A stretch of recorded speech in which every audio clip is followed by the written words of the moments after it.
This is step 2 of the pastel demonstration. I started the other night. I'm doing it offline so you can watch it or not, depending on, what you're up to. Um, so usually when I come back, the first thing I do is I check my drawing. This is a great time to check your drawing because your eye is fresh and you can see any mistakes you made.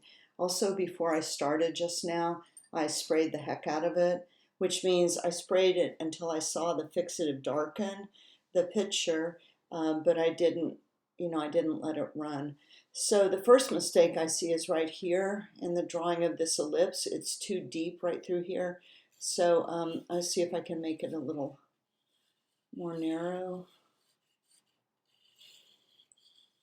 When you're drawing circles, a really good thing to do, well, all circles in perspective are ellipses, but a nice way to do it is to come around the corners. Don't just go corner to corner, corner to corner, because you end up with points on your corners. So I just go, you can do from the middle of the back, around the corner, and then the other way too.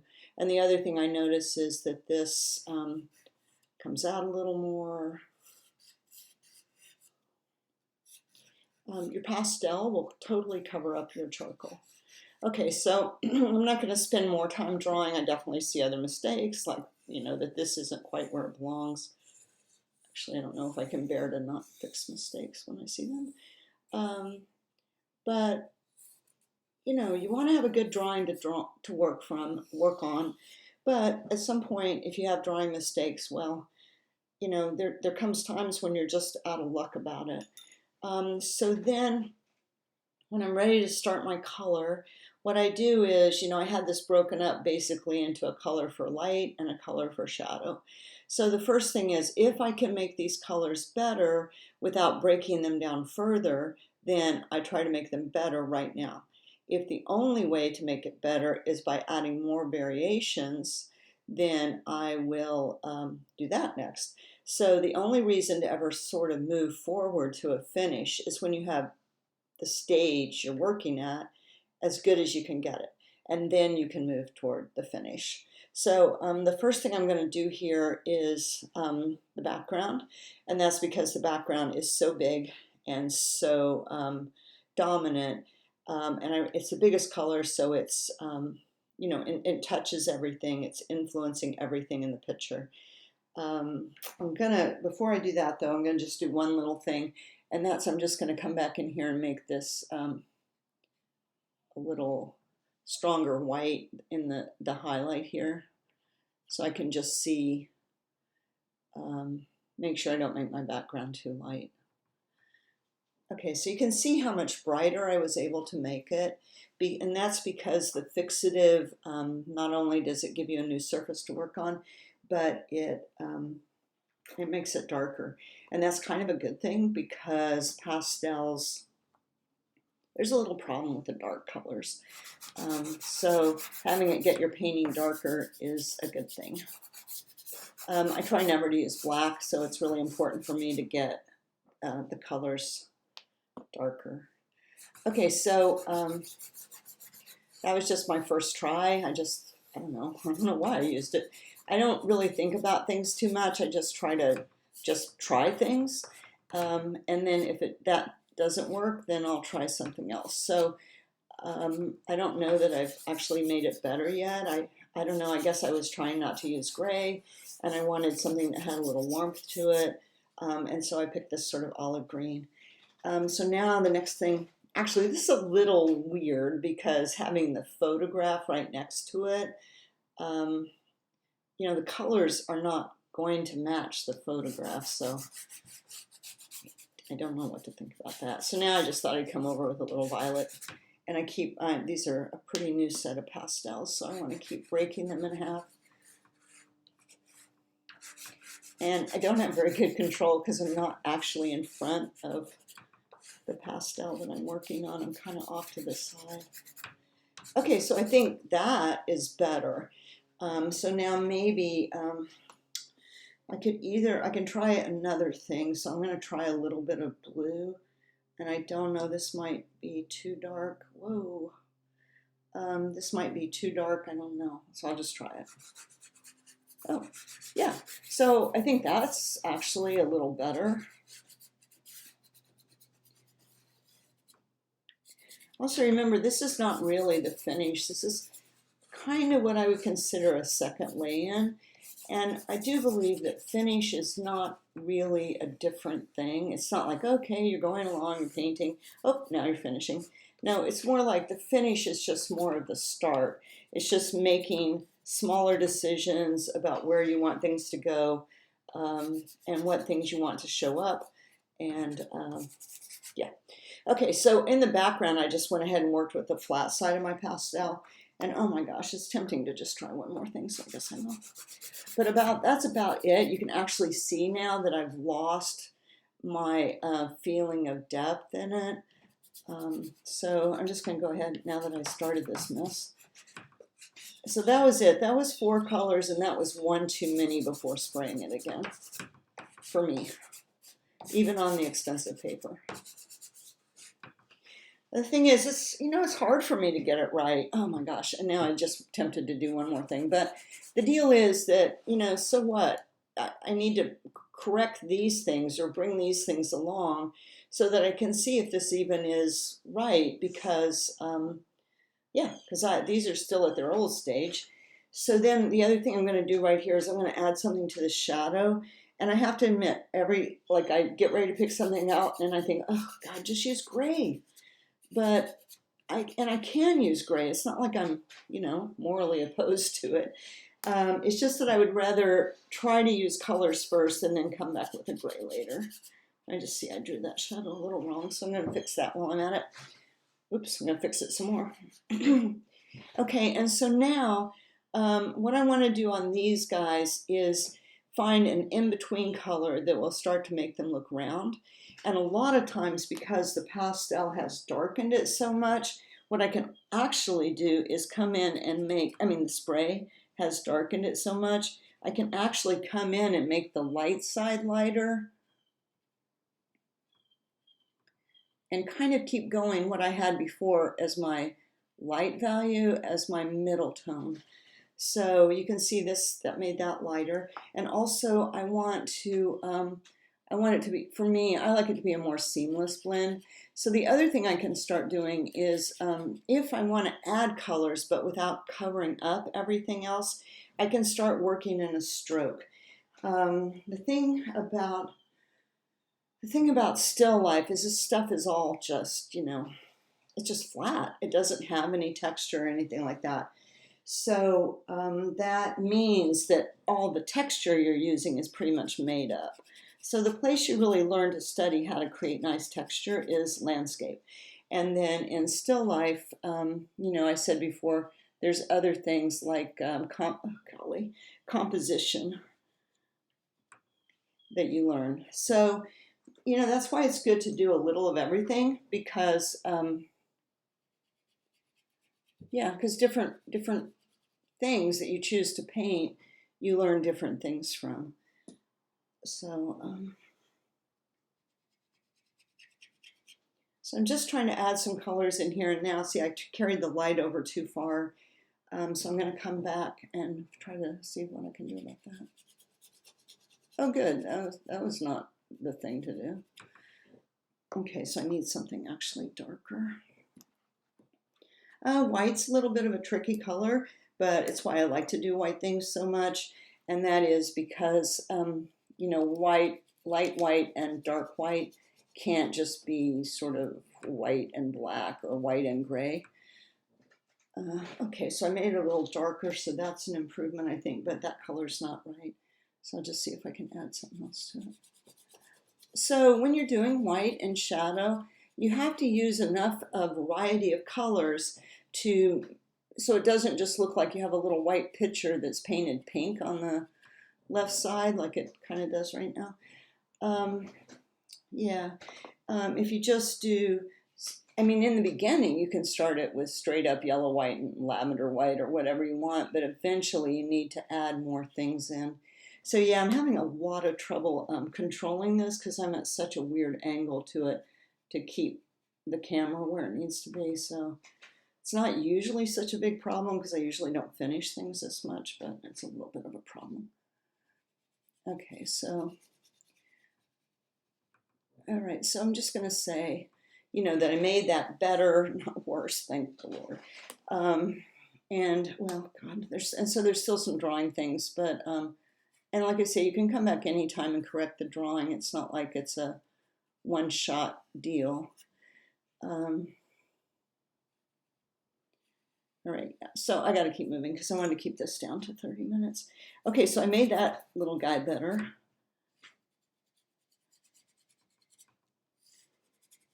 And now I'm gonna come over here and work on this. The thing I really like about copper, I mean, the trick is here, is keep it dark. Don't let it get too light because otherwise your highlights won't, your copper won't look shiny. So I'm just gonna switch over now. I'm gonna use more of a stroke. So I can add color without obliterating what's underneath it. You can pretty much, we've talked a little bit about value. You can pretty much add as many colors as you want to an area as long as you don't make the values really jumpy. So for instance, in the light side of this teapot, I can add a lot of different colors, but I need to keep my values sort of the same. So let's see, am I doing that? No.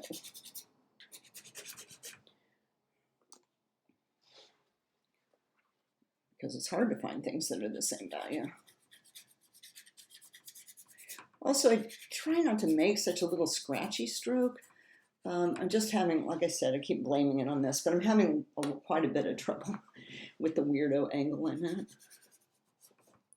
And don't feel like you have to work with the stroke. You can definitely just keep working with the flat side of your pastel if you want. Where are you?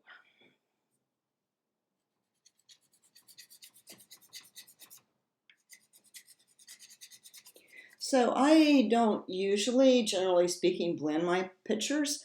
The thing I love about pastels is the way that you can put, you know, like a green over a red and not just get brownish muck like you might in if you were doing oils.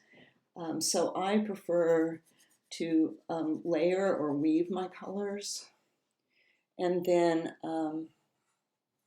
yeah, they blend in the viewer's eye. That was the whole kind of, well, not just kind of, that was part of the impressionist thing, like with the dots and all that, the little doodly dots, is so that it would blend in the viewer's eye. Yeah, some of you guys did an amazing job on this handle, which I never even would have tried to do, where you showed the little braiding of it and stuff. That was amazing. I'm definitely not going to try to do it right now because it wouldn't be as good as what some of you did.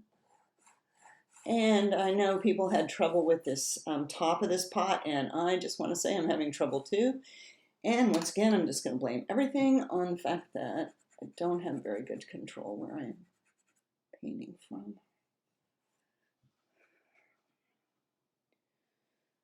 This comes out.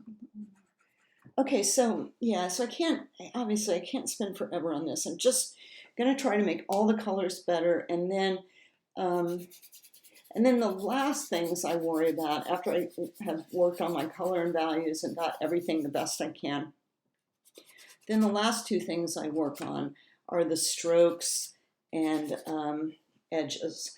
So, one other thing I wanted to say is that if you change color in the white, so the white changes to the green here, then you must change colors in the shadow too.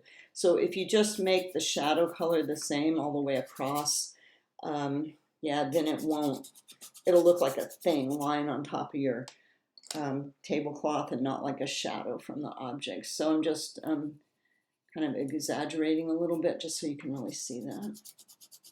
So if you change color in the light, you have to change color in the dark.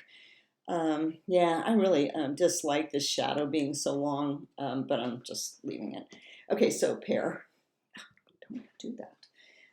Okay, so the pear has got a lot of orange in it, but if I keep looking back at the copper, then I realize I can't make it too orange because what will I do with the copper then if I have made my pear too orange?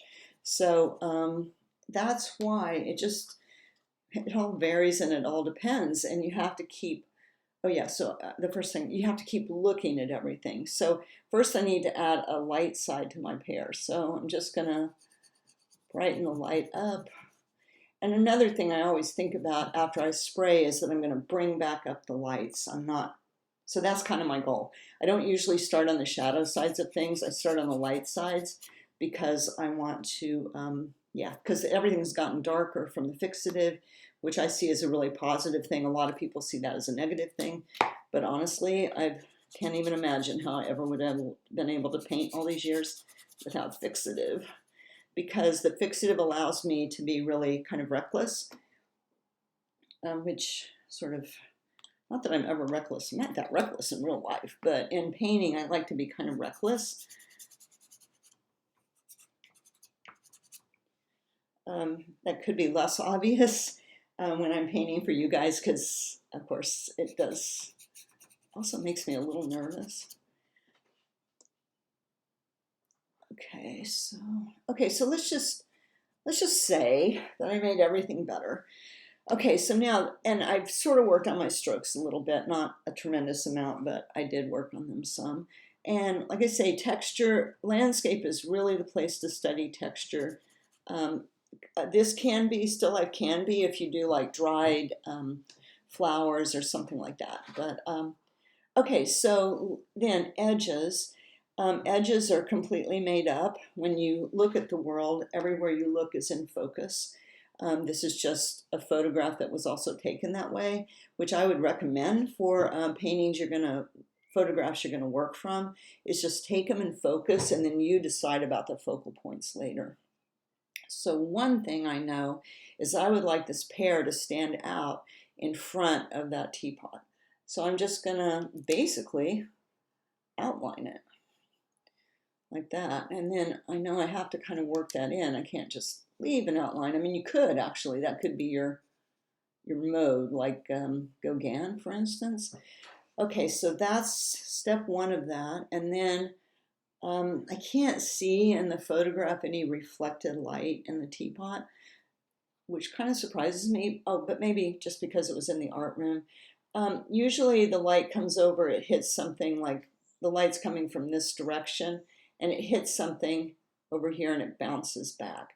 But I can just soften this edge back here. That was not so good.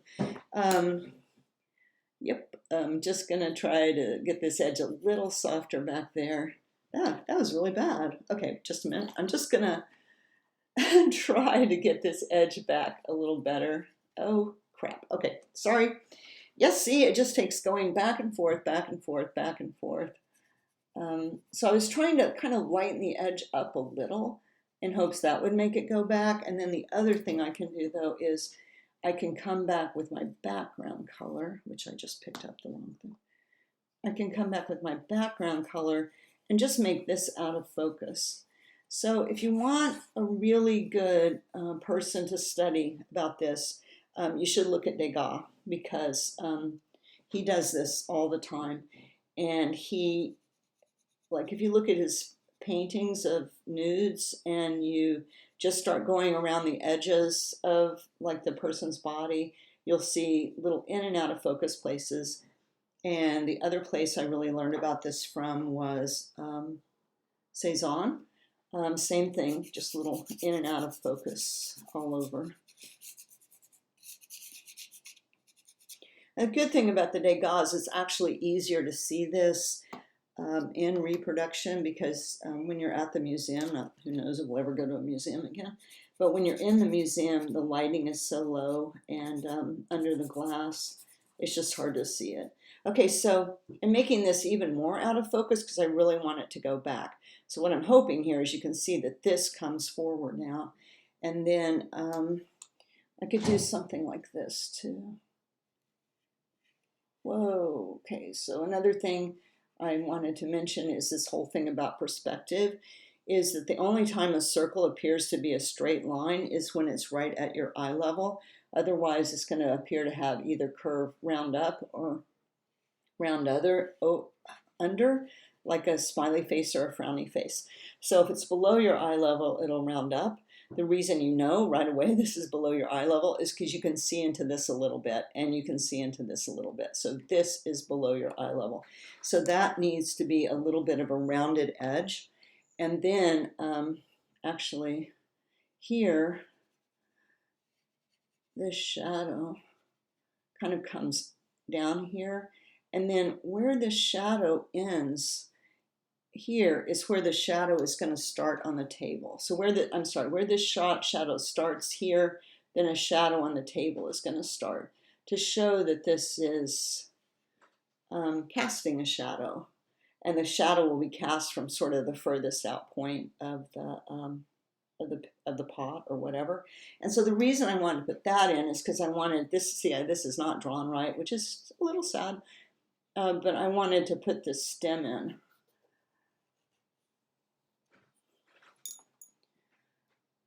Oh my gosh, okay, no, it's drawn so wrong, just saying. Okay, so the stem, like the stem is, I tell you what, people love stems. If you can do a good stem, you're kind of all set. But when you're doing something like a stem, be sure that you have a light side and a dark side.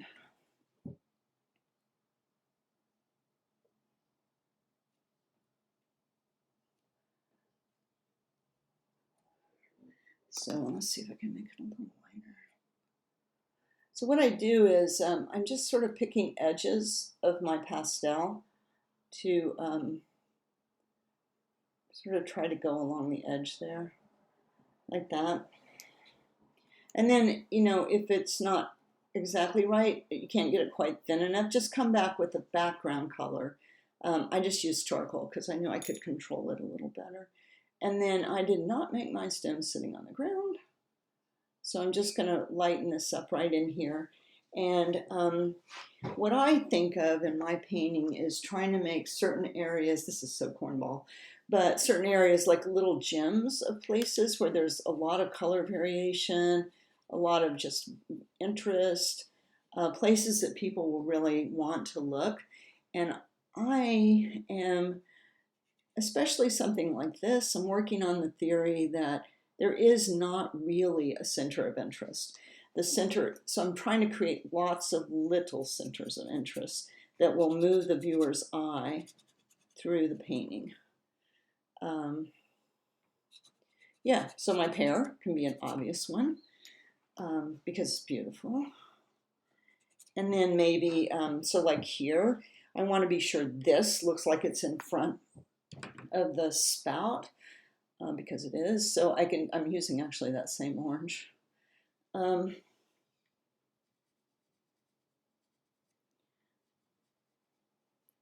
And here I want this line,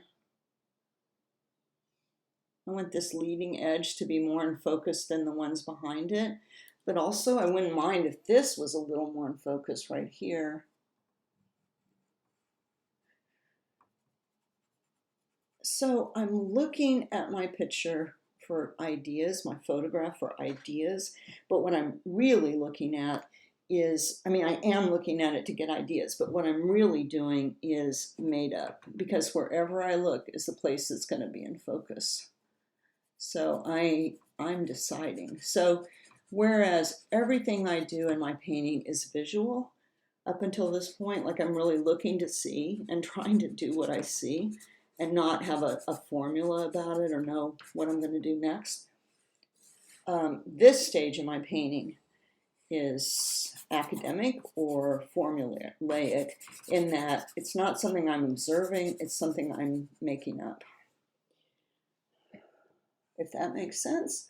Because anywhere I look is in focus. So the only way I can do this is by just deciding. So like here, I might want this little spout. This is like a little detail-y thing right here. I might want this little spout. Right now, this guy looks so much like a snake to be more in focus. So I can do that, and then I can have it be less in focus down here where it goes behind the picture and where it goes behind the edge of this. And then on this little guy, like this, and I can't see, this is competing. They're too close to each other. So one of these has to be out of focus. And just rubbing it down a little bit just to make it easier for me. And then this one can be in focus. But those 2 points, that's the only sort of rule about this, is that two things that are too close together can't be equally in focus, because your eye just, that's not how that works very well. Yeah, if they were both the same, then your eye would just go boing, boing, boing, boing. And you know, maybe this would be nice if this was more in focus. And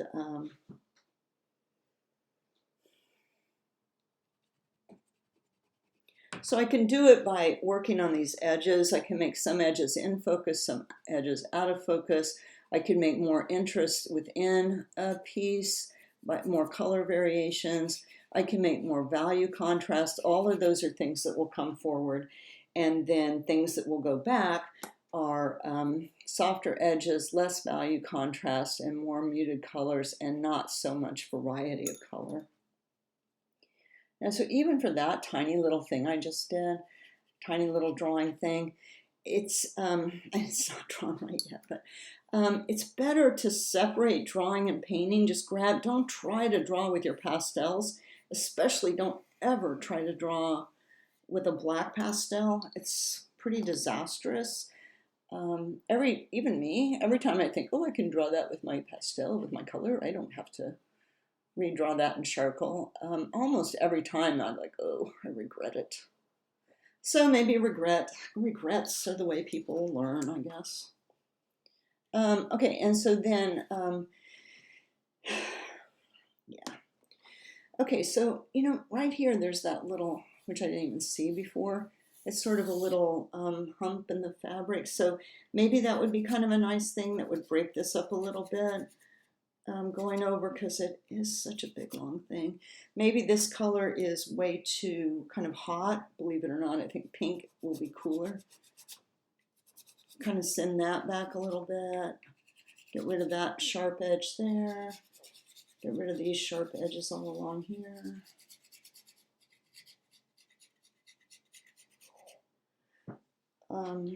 And then I'm just going to use charcoal again, but see right under here, it's really dark.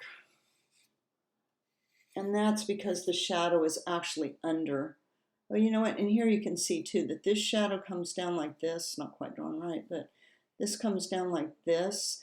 And then at that kind of mirror image point, the shadow under it starts. So, and that's what'll really make things look like they're sitting on the table.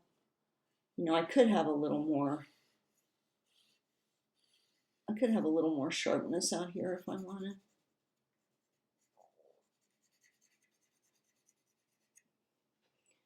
Okay, so that's the final steps. Like to me, I mean, obviously this is meant to you too, I'm sure. This painting is nowhere close to finished, but I just, and the edges are the absolute last thing I do. Sometimes you want to think about that stuff when you're setting up your composition, whatever you're painting, is you don't want to have the two most interesting things in your picture right right in front or behind each other, because then you're going to have to make a choice. So if you have a couple of things that you really want to have be developed in your, I'm just using charcoal just to show you that it needs to be better. Yeah, if you have a couple of things that you want to kind of highlight, make sure that they're not right next to each other. And what I'm trying to do really is I am trying to move the viewer's eye through the painting. So you know, maybe like right here, I could put in that highlight, maybe. And I could do a little more what passes for detail, which is just smaller variations of colors and smaller variations of light and shadow. So I could make this more of a place. And then I would say, well, my viewer's eye is going to go from here to here, down to this, back across into here, maybe into here some, although not yet because I haven't really developed that enough. And then, follow it back in. So I do try to keep the viewer stuck in my painting, in a sense that the pattern I'm creating is going to lead you around and around, not around and out. Yeah. Anything else? Words of wisdom? Yep. So this is very well described in my book, so you can probably look there and find out some other stuff. Okay, hope this is helpful to those that want it. Bye.